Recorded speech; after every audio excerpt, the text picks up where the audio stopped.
મરતા પહેલા દરેક મનુષ્યને દેખાય છે આ 7 સંકેત. ભગવાન શ્રીકૃષ્ણએ કહ્યું છે કે આત્માને કોઈ શસ્ત્ર કાપી શકતું નથી, અગ્નિ સળગાવી શકતી નથી, પાણી ભીંજવી શકતું નથી અને પવન સુકાવી શકતું નથી. એટલે કે મનુષ્યના ધ્યેયમાં સ્થિત આત્મા અમર છે, તેને કોઈ મારી શકતું નથી. પરંતુ મનુષ્યનું શરીર અમર નથી.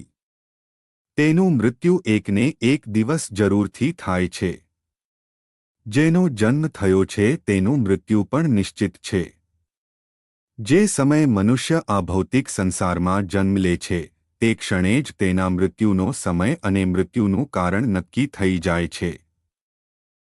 જે રીતે એક બાળકનો જન્મ 9 મહિના ઉપરાંત માતાના ગર્ભથી થાય છે, એવી જ રીતે મૃત્યુ પણ આપમેળે સંકેત આપે છે.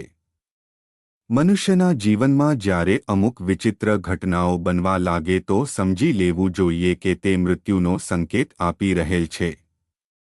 જો કે આ સંકેત એટલા સૂક્ષ્મ હોય છે કે આપણે પોતાના રોજિંદા જીવનમાં તે સંકેતો ઉપર ધ્યાન આપતા નથી અને જ્યારે મૃત્યુ એકદમ નજીક આવી જાય છે તો આપણને જાણ થાય છે કે હવે ખૂબ જ મોડું થઈ ચૂક્યું છે અને ઘણા કામ અધૂરા રહી જાય છે. આવી સ્થિતિમાં અંતિમ ક્ષણમાં મન ભટકવા લાગે છે અને મૃત્યુના સમયે કષ્ટની અનુભૂતિ. પુરાણો અનુસાર જો મૃત્યુના સમયે મન શાંત અને ઈચ્છાઓથી મુક્ત હોય તો કોઈ પણ કષ્ટ વગર શરીર પ્રાણનો ત્યાગ કરી દેતું હોય છે અને આવા વ્યક્તિની આત્માને પરલોકમાં સુખની અનુભૂતિ થાય છે.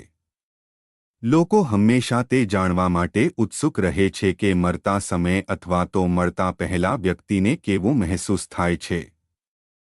હિન્દુ ધર્મના ઘણા ગ્રંથોમાં તેના વિશે વિસ્તારપૂર્વક જણાવવામાં આવેલ છે. શિવ મહાપુરાણમાં મૃત્યુ પહેલાના સંકેતો વિશે જણાવવામાં આવેલ છે. તો ચાલો તેના વિશે તમને જણાવીએ. ગરુડ પુરાણ અનુસાર જ્યારે મનુષ્યનું મૃત્યુ નજીક આવે છે તો તેનો પડછાયો તેનો સાથ છોડી દેતો હોય છે. આવા મનુષ્યને તેલ અને પાણીમાં પોતાનો પડછાયો અથવા પ્રતિબિંબ દેખાતું નથી. જો કોઈ વ્યક્તિની સાથે આવું થાય છે તો તેને સમજી લેવું જોઈએ કે તેનો અંતિમ સમય હવે નજીક આવી ગયો છે. જ્યારે પણ કોઈ મનુષ્યનું મૃત્યુ નજીક આવે છે તો તેને પોતાની આસપાસ પોતાના પૂર્વજો અથવા પિતૃઓ દેખાવા લાગે છે. તેને પોતાની આસપાસ પોતાના પિતૃઓની હાજરી મહેસૂસ થતી હોય છે. તેઓ તેની આસપાસ પડછાયામાં ઘૂમતા રહે છે અને જો કોઈ મનુષ્ય સાથે આવું થાય તો તેણે જાણી લેવું જોઈએ કે હવે તેના મૃત્યુનો સમય નજીક આવી ગયો છે. જ્યારે પણ કોઈ મનુષ્યનું મૃત્યુ નજીક આવે છે તો તેના શરીરમાંથી એક અજીબ પ્રકારની ગંધ આવવા લાગે છે, જે તેને બિલકુલ પણ પસંદ આવતી નથી. આ ગંધને સૂંઘતાની સાથે જ તે મનુષ્ય સમજી જવું જોઈએ કે હવે તેનો અંત સમય નજીક આવી ગયો છે.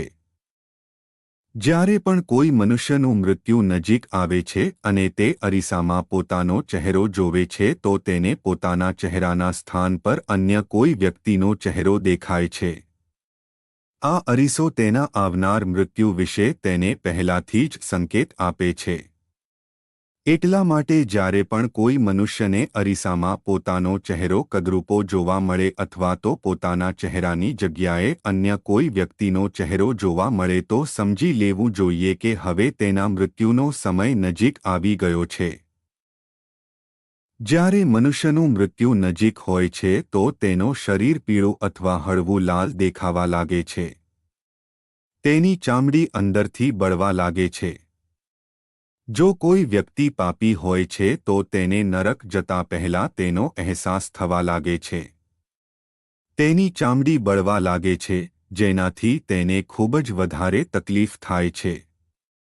જ્યારે મનુષ્યનું મૃત્યુ નજીક હોય છે તો તેને સૂર્ય અને ચંદ્રની રોશની દેખાવાની બંધ થઈ જાય છે.